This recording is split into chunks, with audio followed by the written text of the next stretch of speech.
Hello friends, welcome back to the my new video guys and my YouTube channel. Today when we are going to talk about guys how can we disconnect Wi-Fi network in our Poco phone. Guys, you want to disconnect guys your Wi-Fi network in your Poco phone. So how can you disconnect today? I will show you in this video. So before starting video, can first of all go and subscribe the channel guys. Click the bell icon and like my video. So first of all guys, I will on my phone setting to disconnect my Wi-Fi network.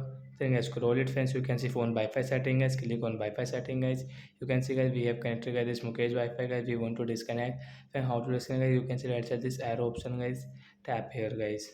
Again scroll friends, you can see this modify network setting is tap here, and once you can see your forget setting also. So as tap on forget setting means disconnect. Then the network will disconnect to your phone guys. You cannot use it. You want to off your Wi-Fi setting, you can off from here.